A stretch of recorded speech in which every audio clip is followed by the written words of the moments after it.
قل هو الله أحد الله الصمد لم يلد ولم يولد ولم يكن له كفوا أحد. إن الحمد لله نحمده ونستعينه ونستغفره ونؤمن به ونتوكل عليه ونعوذ بالله من شرور أنفسنا ومن سيئات أعمالنا من يهده الله فلا مضل له ومن يضلل فلا هادي له ونشهد أن لا إله إلا الله وحده لا شريك له وأشهد أن محمدا عبده ورسوله أما بعد. يا أيها الناس اتقوا ربكم الذي خلقكم من نفس واحدة وخلق منها زوجها وبث منهما رجالا كثيرا ونساء واتقوا الله الذي تساءلون به والأرحام إن الله كان عليكم رقيبا. يا أيها الذين آمنوا اتقوا الله حق تقاته ولا تموتن إلا وأنتم مسلمون. يا أيها الذين آمنوا اتقوا الله وقولوا قولا سديدا يصلح لكم أعمالكم ويغفر لكم ذنوبكم ومن يطع الله ورسوله فقد فاز فوزا عظيما. கண்ணியத்திற்குரிய எல்லாம் அல்ல அல்லாஹ் தஆலாவின் நல்லடியார்களே, அல்லாஹ்வுடைய மாபெரும் கிருபையினால் அல்லாஹ்வுடைய மார்க்கத்தை ஏற்று அல்லாஹும் அவனுடைய தூதர் நபிகள் நாயகம் ஸல்லல்லாஹு அலைஹி வஸல்லம் அவர்களும் காட்டி தந்த வழிமுறையிலே நம்முடைய வாழ்க்கை வழிபாடுகளை அமைத்துக் கொள்ள வேண்டும் என்ற நல்ல எண்ணங்களோடு இங்கே நாம் அமர்ந்திருக்கின்றோம். நமது எண்ணங்களையும் செயல்பாடுகளையும் ஏற்று அதற்கு தகுந்த நற்கூலியை அல்லாஹு தஆலா இம்மையிலும் மறுமையிலும் தந்தருள்வானாக என்று பிரார்த்தித்து இம்முறையினை ஆரம்பம் செய்கிறேன். அல்லாஹ்வின் நல்லடியார்களே, அல்லாஹு தஆலா இந்த உலகத்தில் மனித சமுதாயத்தை படைத்து அந்த இனத்திற்கு தேவையான அனைத்து வாழ்வாதாரங்களையும் படைத்திருக்கின்றார். அவனால் படைக்கப்பட்ட ஒவ்வொரு உயிரினங்களாக இருந்தாலும் சரி, இந்த பூமியில் இருக்கின்ற அனைத்தும் இந்த உலகத்தில் உள்ள ஒவ்வொன்றும் அல்லாஹ்வால் படைக்கப்பட்டது. ஹுவல்லதி ஹலகலக்கும் மா ஃபில் அர்தி ஜமியா. இந்த உலகத்தில் படைக்கப்பட்ட அனைத்துமே மனிதர்களுக்காக படைக்கப்பட்டிருந்தாலும் ஒவ்வொரு படைப்பிற்கும் ஒவ்வொரு காரணங்களை அல்லாஹ் தஆலா வைத்திருப்பார். ஒரு பொருள் படைக்கப்பட்டது என்று சொன்னால் அது படைக்கப்பட்டதின் காரணத்தையும் அதற்கான நோக்கத்தையும் அல்லாஹ் தஆலா குர்ஆனிலே பல இடங்களிலே சொல்லி காட்டுகிறார். ஆக மனிதன் மட்டுமல்ல, இந்த உலகம், இந்த உலகத்தில் உள்ள அனைத்து வஸ்துகளும் ஒவ்வொரு காரணங்களுக்காகவும் படைக்கப்பட்டிருக்கின்றது. அதற்கான காரணங்களை நாம் இங்கே அனுபவித்துக் கொண்டிருக்கின்றோம். ஒரு மனிதனுக்கு தேவையான அனைத்து பொருள்களும் இந்த உலகத்தில் கிடைக்கிறது, அல்லாஹ் படைத்திருக்கின்றான். ஆனால் இந்த மனிதன் எதற்காக படைக்கப்பட்டான் என்பதை மனிதனாய் பிறந்த நாம் அனைவருமே சற்று சிந்தித்து பார்க்கக்கூடிய கடமையிலே இருந்து கொண்டிருக்கின்றோம். அல்லாஹ் தஆலா குர்ஆனிலே குறிகாட்டுகின்ற பொழுது வமா ஹலக்துல் ஜின்ன வல் இன்ஸ இல்லா லியஅபுதூன், மனிதர்களையும் ஜின்களையும் என்னை வணங்குவதற்காகவே தவிர வேறு எதற்காகவும் நான் படைக்கவில்லை என்று அல்லாஹ் தஆலா இந்த மனிதனை எதற்காக நான் படைத்தேன் என்ற ஒரு உன்னதமான காரணத்தை அல்லாஹ் குறிகாட்டுகின்றான்.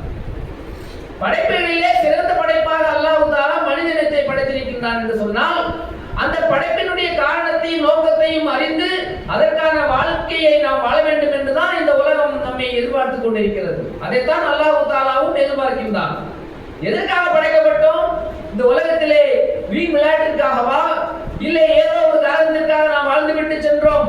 எந்த நோக்கமும் இல்லாமல், எந்த லட்சியமும் இல்லாமல், எந்த வழிமுறையும் இல்லாமல், எது ஒரு கட்டுப்பாடும் இல்லாமல் வாழ்வதற்காக நாம் படைக்கப்படவில்லை.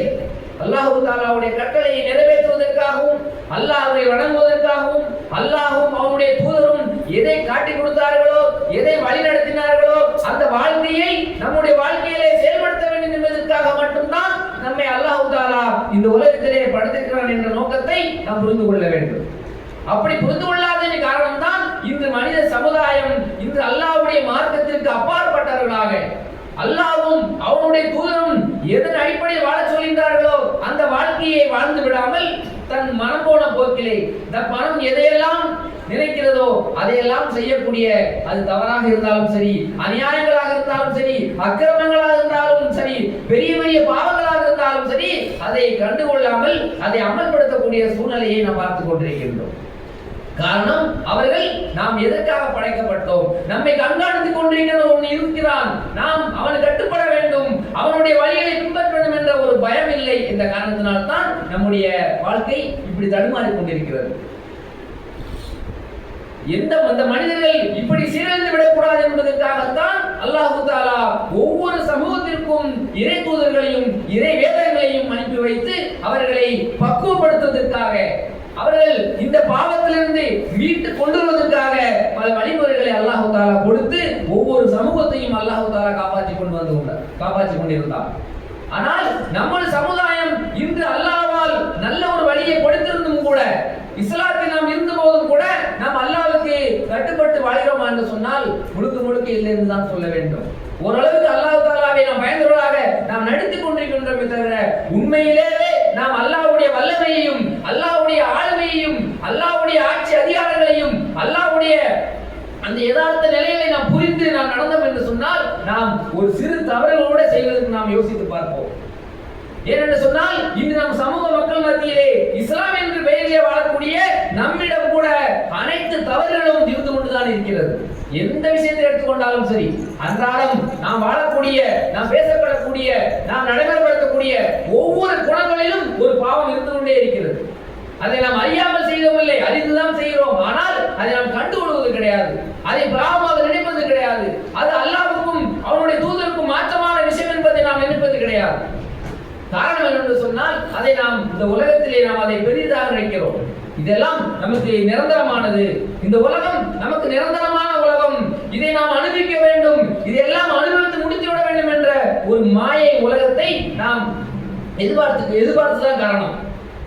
அல்லாஹ் தஆலா சொல்லி காட்டுகின்ற பொழுது, அகலமு இன்னமல் ஹயாத்து துன்யா, இந்த உலகம் என்பது கைபுன் விளையாட்டு, வலஹுன் வஸீனத்துன், இந்த உலகம் என்பது வீணும் விளையாட்டும் தவிர வேறு இல்லை. அப்போ இந்த உலகத்தை அல்லாஹ் தஆலா படைத்ததின் காரணம் என்னவென்று சொன்னால், இது நமக்கு ஒரு படிப்பினை தரக்கூடிய ஒரு வாழ்க்கை, இது நம்மை பண்படுத்தக்கூடிய ஒரு தளம். அதிலே வரக்கூடிய இன்பங்கள் எல்லாம் நிரந்தரமானது கிடையாது. பெருமானார் நபிகள் நாயகம் ஸல்லல்லாஹு அலைஹி வஸல்லம் சொன்னார்கள், குன் ஃபித் துன்யா கன்னக கரீபுன், நீ இந்த உலகத்திலே ஒரு வழிபோக்கனை போல் இருந்து விட்டு போ, நீ நிரந்தரமாக வாழ வேண்டும் என்று நினைக்காதே. ஒரு மனிதன் ஒரு பயணத்திலே அவன் இளைப்பாறுவதற்காக அவனுடைய ஒரு சிறு நிழலிலே தங்குவானே, அந்த நிழல் தான் உங்களுடைய இந்த உலகம் என்று பெருமானார் நபிகள் நாயகம் ஸல்லல்லாஹு அலைஹி வஸல்லம் அவர்கள் சொல்லி காட்டினார்கள். ஏனென்று சொன்னால், அந்த பயணத்தில் போகக்கூடியவன் தன்னுடைய நோக்கத்திற்காக சென்று கொண்டே இருப்பானே தவிர, அந்த நிழலுக்கு ஆசைப்பட்டு அந்த அற்ப நிழலுக்காக அதை நிரந்தரமாக ஆக்கிக் கொள்ள வேண்டும் என்று நினைக்க மாட்டான். ஆக ஒரு வழிபோக்கனை போல் வாழ்ந்து விட்டு போ என்று சொன்னால், இந்த உலகம் என்பது நிரந்தரமானது கிடையாது. நாம் எல்லாம் ஆதம் நபி அலைஹிஸ்ஸலாம் அவருடைய வாழ்க்கை வரலாறு நாம் திரும்பி பார்க்க வேண்டும். எந்த நபிகளும் எந்த வாழ்க்கை, எல்லா வாழ்க்கையிலுமே எல்லாரும் அழிந்து விட்டார்கள். அல்லாஹ் சொல்வதை போன்று வயபுஹா வஜ்ஹு அதுல் ஜலாலி வல் இக்ராம், அல்லாஹ்வை தவிர எல்லாம் அழியக்கூடியது, எதுவுமே நிரந்தரம் கிடையாது. நாம் எதையெல்லாம் பெரிதாக நினைத்துக் கொண்டிருக்கின்றோமோ, நாம் எதையெல்லாம் இந்த உலகத்திலே பெரிய இன்பமாக நினைத்துக் கொண்டிருக்கின்றோமோ, இதையெல்லாம் நாம் கடந்து செல்ல வேண்டும், இதையெல்லாம் பெற்றுக்கொள்ள வேண்டும், இதையெல்லாம் அனுபவிக்க வேண்டும் நினைக்கின்றோமோ, அது எல்லாமே அல்லாஹ்வை பொறுத்தளவிலே ஒரு அற்பமானது என்று அல்லாஹ் குர்ஆனில் சொல்லி காட்டுகின்றான். நபி இப்ராஹிம் அலைஹிஸ்ஸலாம் அவர்கள் வாழ்ந்த வாழ்க்கையை பார்த்திருக்கின்றோம், மூசா அவர்களை பார்க்கின்றோம். அவர்களெல்லாம் எதை கொண்டு சென்றார்கள்? ஆனால் அவர்கள் காலத்திலே வாழ்ந்தவர்கள் எல்லாம் இதுதான் நிரந்தர உலகம், ஆளுமைதான், ஆட்சி அதிகாரங்களை எல்லாம் பெரிதாக நினைத்துக் கொண்டிருக்கலாம், அல்லாஹ்வால் அழிக்கப்பட்டார்கள். ஆனால் இன்று மூசா அலைஹிஸ்ஸலாம் அவருடைய செய்த நன்மைகளும் இப்ராஹிம் அவருடைய நன்மைகளும் அவர்கள் செய்த பணிகள் மட்டும்தான் நிரந்தரமாக இருக்கின்றது. ஆக அன்பிற்குரிய சகோதரர்களே, இந்த உலகம் என்பது அற்பமான உலகம். பெருமானார் நபிகள் ஸல்லல்லாஹு அலைஹி வஸல்லம் சொல்லி காட்டுகின்றார்கள், பல இடங்களிலே அதிகமாக எச்சரிக்கை செய்வது மறுமையை பற்றி தான். இந்த உலக ஆசைகளுக்காக நீங்கள் மறுமையை மறந்து விடாதீர்கள், இந்த உலக இன்பங்களுக்காக நீங்கள் மறுமையை இழந்து விடாதீர்கள், உங்கள் வணக்க வழிபாடுகளை இழந்து விடாதீர்கள். இந்த உலகம் என்பது அற்பமான உலகம். இந்த உலகத்தை நீங்கள் ஒரு பெரிய கடல் என்றாலே பெரியதான். கடலிலே ஒரு விரலை நீங்கள் முக்கி எடுத்துவிட்டு அந்த விரலிலே எவ்வளவு நீர் மிச்சம் இருக்குமோ அதுதான் இந்த உலகம் என்று சொன்னார்கள். அந்த ஒரு துளி அளவு கூட இந்த உலகம் ஈடாகாது என்று சொன்னால், ஆக இந்த உலகத்தை நாம் பெரிதாக நினைக்க கூடாது. இந்த உலகம் என்பது ஒரு மாயை. இது அழகாக காட்டும், எல்லா விஷயத்தையும் அழகாக காட்டும். எதையெல்லாம் அனுபவிக்க கூடாதோ அதையெல்லாம் அனுபவிக்க வேண்டும் என்ற எண்ணங்கள் வரும். அதை சாதித்து விடலாம், இதை சாதித்து விடலாம் என்றெல்லாம் தோணும். ஆனால் எதை நாம் எதிர்பார்த்து சொல்கின்றோமோ அதில் தான் பாவங்கள் அதிகமாக இருப்பதாக அல்லாஹு தாலாவும் பெருமானார் ஸல்லல்லாஹு அலைஹி வஸல்லம் அவர்களும் அதிகமாக நம்மை எச்சரிக்கை செய்கின்றார்கள். ஏனென்று சொன்னால் இந்த உலக ஆசைகள் தான் எல்லா மனிதனையும் அழித்து விட்டது. இந்த உலக ஆசை, அதிகாரம், ஆட்சி இதெல்லாம் ஒரு மனிதனை அவன் தன்னுடைய கட்டுப்பாடு கொண்டு வந்து விட்டது என்று சொன்னால் அவனுடைய முழுமையான ஈமானையும் அது இழக்க செய்துவிடும். ஏனென்றால் ஷைத்தான் அதிகாலையிலே வீட்டு வாசலிலே 2 ஷைத்தான்கள் இருப்பார்கள். எதற்காக என்று சொன்னால் ஒரு முஸ்லிமாக இருந்தாலும் சரி, யாராக இருந்தாலும் சரி, அவனை வழி எடுக்க வேண்டும் என்பதற்கு எதிர்பார்த்து கொண்டே இருப்பார்கள். அவனுக்கு எதையெல்லாம் தேவையில்லையோ அதையெல்லாம் அவனுக்கு எடுத்து வைப்பார்கள். எதையெல்லாம் பாவமான காரியங்களோ அதையெல்லாம் அழகாக காட்டுவார்கள். எதையெல்லாம் அனாச்சாரமோ அதையெல்லாம் அழகாக காட்டுவார்கள். இதையெல்லாம் அந்த மனிதன் ஏமாந்து விட்டு அதை செய்தான் என்று சொன்னால் அவன் முழுமையான இஸ்லாத்திற்கு வெளியே போகக்கூடிய சூழ்நிலையை ஷைத்தான் உருவாக்கி விடுவார். ஆக இந்த உலகம் என்பது நம்மை பக்குவப்படுத்தக்கூடிய, நம்மை பண்படுத்தக்கூடிய ஒரு தளம். இந்த தளத்திலே நாம் எவ்வளவு பயிற்சி எடுக்கின்றோமோ, எவ்வளவு அல்லாஹ்வுக்கு பயந்து வாழ்கின்றோமோ, ஃபத்தகுல்லாஹ மஸ்ததகும் வகூது ஹன்னாசு வல் ஹிஜாரா யா அய்யுஹல்லதீன ஆமனு தகுல்லாஹ ஹக்க துகாதிஹி வலா தமூதுன இல்லா வ அன்தும் முஸ்லிமூன். நீங்கள் நரகத்துக்கு பயந்து கொள்ளுங்கள், முஸ்லிம்கள் அல்லாஹ்வை நீங்கள் மரணிக்காதீர்கள். உங்கள் இறப்பு கூட நீங்கள் முஸ்லிம் என்று காட்ட வேண்டும். நீங்கள் வாழும் பொழுது எப்படி இஸ்லாத்தை ஏற்று அல்லாஹ்வுக்கும் அவருடைய தூதருக்கும் கட்டுப்பட்டு வாழ்ந்தீர்களோ அதே போன்று நீங்கள் மரணிக்கும் பொழுதும் முழுமையான இஸ்லாத்திலே நீங்கள் வாழ வேண்டும். என்று சொன்னால் மரணம் எப்போது வரும் என்றே தெரியாது. குல்லு நஃப்ஸின் தாயிகத்துல் மௌத், அனைவரும் இறக்கக்கூடியவர்கள், எப்பொழுதென்றே தெரியாது. நம்முடைய தவணையை தீர்மானிக்கக்கூடியவன் அல்லாஹ் தான். நாம் நினைத்துக் கொண்டிருக்கின்றோம் இன்று தெரிந்து விடலாம், நாளை தெரிந்து விடலாம், நாளை மாறி விடலாம், நாளை கழித்து மாறி விடலாம் என்று நினைக்க கூடாது. என்று அல்லாஹ்வுக்கு நாம் பயப்பட வேண்டும் என்று எண்ணம் தோன்றுகிறதோ, என்று நாம் செய்த பாவத்தை நாம் உணர்கின்றோமோ அன்றே அல்லாஹ்விடத்திலே பாவ மன்னிப்பு நாம் தேடிக்கொள்ள வேண்டும். அன்றைய சஹாபாக்கள் எல்லாம் ஒவ்வொரு தவறுகளை செய்யும் பொழுதெல்லாம் அவர்கள் அல்லாஹ்வுக்கு பயந்தவர்களாக, அல்லாஹ்வுடைய தூதரே நாங்கள் பாவம் இழைத்து விட்டோம், அல்லாஹ்வுடைய தூதர்களே நான் திருடி விட்டேன், நான் விபச்சாரம் செய்து விட்டேன் என்று தங்களுடைய பாவங்களை எதற்காக வெளிப்படுத்தினார்கள்? இந்த உலகம் நிரந்தரமான உலகம் அல்ல. இந்த உலகத்திலே நாம் செய்யக்கூடிய பாவத்தை நம் பெற்றோருக்கு மறைத்து விடலாம், நம்முடைய சமுதாயத்துக்கு மறைத்து விடலாம், நம்முடைய முதலாளித்துவத்துக்கு மறைத்து விடலாம். ஆனால் நம்மை பார்த்து கொண்டிருக்கின்ற அந்த அல்லாஹ்வுடைய பார்வையிலிருந்து எதுவும் தப்பாது. அதற்கு பயந்தார்கள். அந்த சகாபாக்கள் பயந்தார்கள், அல்லாஹ்வை பயந்தார்கள், மறுமை நாளை பயந்தார்கள், நரகத்தை பயந்தார்கள், சொர்க்கம் செல்ல வேண்டும் என்ற ஆசையை உணர்ந்தார்கள். இந்த உலக ஆசைகள் எல்லாம் இழந்தார்கள் அல்லாஹ்வுடைய மார்க்கத்திற்காக. அதனால்தான் அந்த பாவங்களை எவ்வளவு கேவலமான பாவங்களாக இருந்தாலும் சரி, சமுதாயம் தன்னை கேவலமாக நினைக்குமே என்று வெட்டப்படவில்லை. இங்கு இந்த கேவலம் என்பது நிரந்தரம் அல்ல. நாளை மறுமை நாளிலே அல்லாஹ்விடத்திலே பொதுமக்கள் மத்தியிலே, தன் பிள்ளைகளுக்கு மத்தியிலே, தன் பெற்றோருக்கு மத்தியிலே நீ இந்த தவறை செய்தாய் என்று அல்லாஹ் தஆலா சொல்லுகிற பொழுது ஒரு கேவலம் இருக்கும் அல்லவா?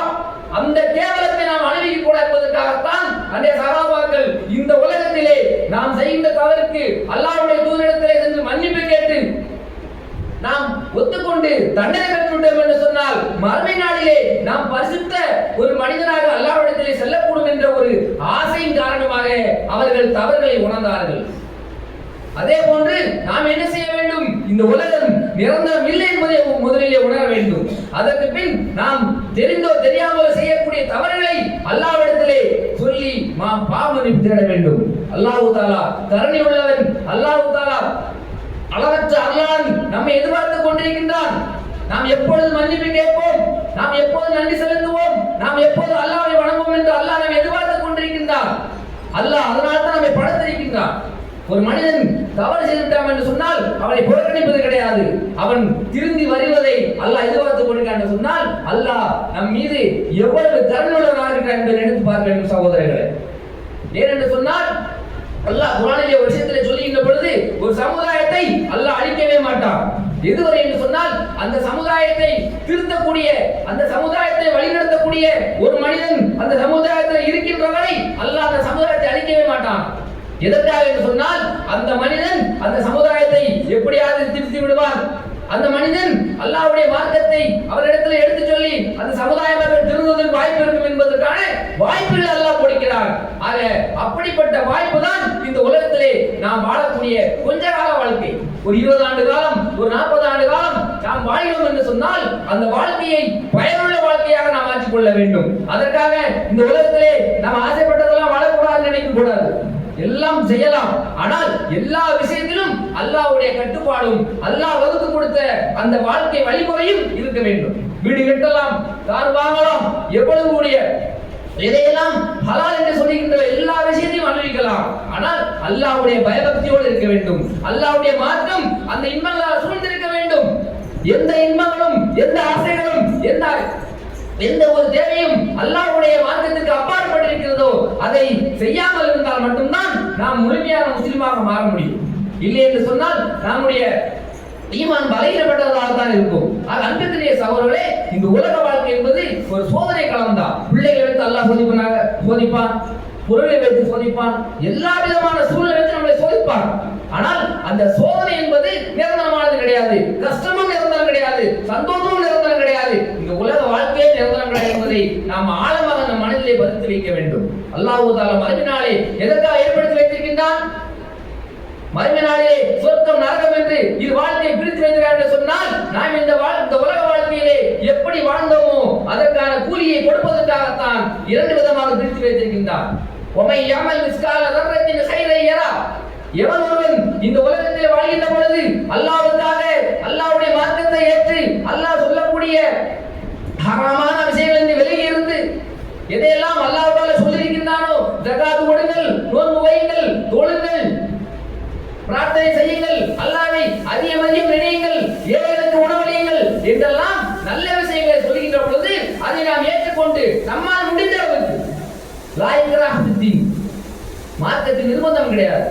உங்களால் முடிந்த அளவுக்கு பத்தக்குள்ளாக மஸ்ததவுக்கும், உங்களால் முடிந்த அளவுக்கு அல்லாஹ்வை வேண்டு கொள்ளுங்கள். அப்படி நம்மால் முடிந்த அளவுக்கு அல்லாஹ்வால் சொல்லப்பட்ட பெருமானார் நபி நாயகம் ஸல்லல்லாஹு அலைஹி வஸல்லம் அவர்களால் நமக்கு வழிநடத்தப்பட்ட நன்மைகளை செய்து நாம் அல்லாஹ்விடத்திலே நன்மைக்குரிய மக்களாக செல்ல வேண்டும். ஒமையாமல் மிஸ்கால தரத்தின் கைரையரா, ஒமையாமல் மிஸ்கால தரத்தின் ஷர்ரையரா. அதே போன்று யாரெல்லாம் அல்லாஹ்வால் தடுக்கப்பட்ட விஷயங்களை தெரிந்தோ தெரியாமலோ யாரெல்லாம் அல்லாஹ் தடுக்கப்பட்ட விஷயங்களை இந்த உலக வாழ்க்கைக்காக செய்கின்றார்களோ அந்த தீமையும் அவர்கள் நாளைக்கு நரகமாக அவங்க பெற்றுக் கொள்வார்கள். வகூது ஹன்னாசு வல் ஹிஜாரா. நரகம் என்பது வெறுமனே ஒரு சாதாரண ஒரு வேதனை கிடையாது. அல்லாஹ் சொல்லி காட்டின பொழுது அந்த நாளிலே என்னுடைய வேதனை போன்று எந்த வேதனையும் அதிகமாக இருக்காது என்று அல்லாஹ் சொல்லி காட்டினான். ஆக அன்புக்குரிய சகோதரர்களே, நாம் செய்யக்கூடிய ஒவ்வொரு அமல்களும் அல்லாஹ்வுக்கு ஒப்பானதாக இருக்க வேண்டும், அல்லாஹ்வுக்கு விருப்பமானதாக இருக்க வேண்டும். பெருமானார் நபி நாயகம் ஸல்லல்லாஹு அலைஹி வஸல்லம் அவர்கள் அதிகம் அல்லாஹ்வை பிரார்த்திக்கக்கூடியவர்களாக இருந்தார்கள். அவர்கள் ஒரு சிறப்பு வாய்ந்த நபியாக இருந்த போதும் கூட அல்லாஹ் சொல்லுகின்ற பொழுது பெருமானாரிடம் கேட்கின்றார்கள், அல்லாஹ்வுடைய தூதரே, நீங்கள் தான் அல்லாஹ்வுடைய தூதராயிற்றே, உங்களுக்கு தான் முன்பின் பாவங்கள் மன்னிக்கப்பட்டு விட்டனவே, எதற்காக நீங்கள் கால் வீங்க நீங்கள் தொழுது கொண்டிருக்கிறீர்கள் என்று சொல்லுகின்ற பொழுது நான் அல்லாஹ்வுக்கு நன்றியுடையவனாக இருக்க வேண்டாமா என்று சொல்லி காட்டுகின்றார்கள். அப்படி என்று சொன்னால் நாம் நமக்கு அல்லாஹ் கொடுத்த இந்த அற்புடைக்காக, இந்த வாழ்க்கைக்காக, நமக்கு கொடுத்த பிள்ளைகளுக்காக, நமக்கு கொடுத்த அந்த செல்வங்களுக்காக நாம் அல்லாஹ்வுக்கு எவ்வளவு தூரம் நன்றி செலுத்தக்கூடிய மக்களாக மாற வேண்டும் என்பதை நாம் மனதிலே கொள்ள வேண்டும். சகோதரர்களே, நன்றி கெட்ட மக்களாக இருந்து விடக்கூடாது. அல்லாஹ் நம்மிடம் எதிர்பார்ப்பது நன்றியை மட்டும்தான். இந்த உலகத்தில் எவ்வளவோ ஜீவன்களை பிறந்தவுடனே அழித்து விடுகிறார், பிறந்து கொஞ்ச காலம் இறந்து விடுகிறார்கள்.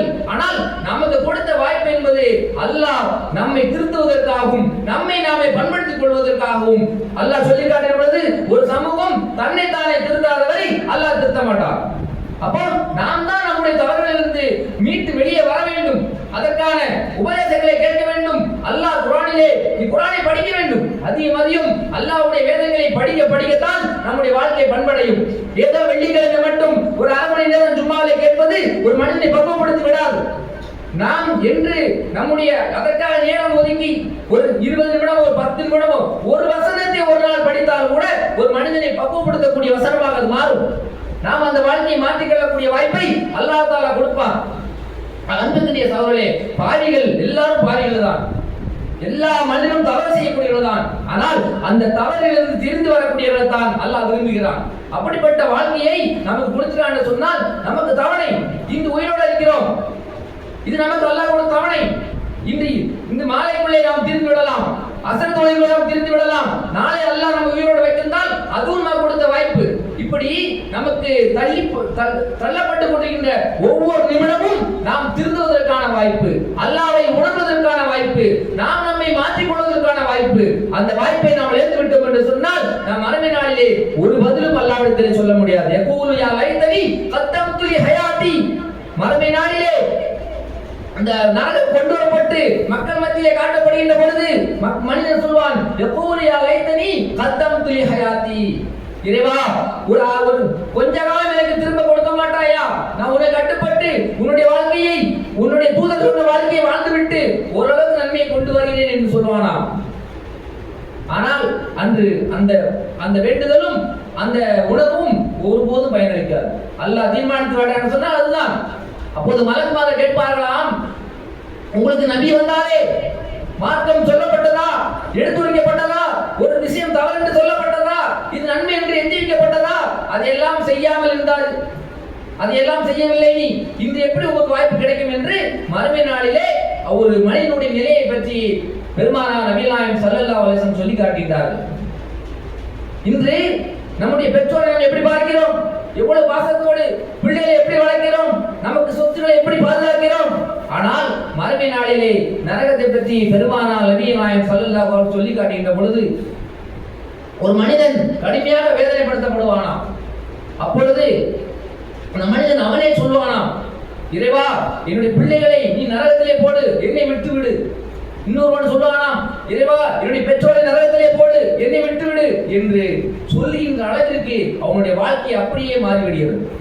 அந்த அளவுக்கு நரக வேதனை இருக்கும். இன்று இந்த உலகத்திலே பிள்ளைகளுக்காக, பெற்றோர்களுக்காக, சமுதாயத்திற்காக நாம் எவ்வளவு பாடுபட்டாலும் மறுமை நாளிலே நம்மை எப்படி காப்பாற்றக்கூடிய சூழ்நிலை வரும் என்பதைத்தான் ஒவ்வொரு மனிதனும் நினைத்துக் கொண்டிருப்பானே தவிர அன்று யாருடைய உதவியும் கிடைக்காது. அப்படி உதவி வேண்டும் என்று சொன்னால் நமக்கு அல்லாஹ்வால் மட்டும்தான் முடியும். அப்படி அல்லாஹ்வுடைய உதவி வேண்டும் நமக்கு வேண்டும் என்று சொன்னால் நாம் இந்த உலகத்திலே வாழ்கின்ற பொழுது அல்லாஹ்வுக்கு முழுக்க முழுக்க கட்டுப்பட்ட மக்களாக நாம் வாழ வேண்டும். எப்படி சகாபாக்கள் எல்லாம் திருந்தினார்கள், ஆயிஷா ரலியல்லாஹு அன்ஹா சொல்லி காட்டுகிறார்கள். நாங்கள் எல்லாம் எங்களுடைய காலங்களிலே ஒவ்வொரு சூழ்நிலையிலும் ஒவ்வொரு வசனங்கள் இறங்கும்.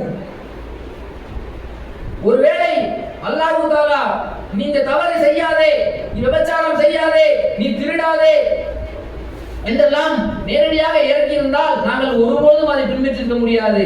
ஆனால் அல்லாஹ் தஆலா குர்ஆனில் உள்ள கடைசி வசனங்களான நரகத்தை பற்றியும் சொர்க்கத்தை பற்றியும் அதிகம் அல்லாஹ் வசனங்களை இறக்கி வைத்தான்.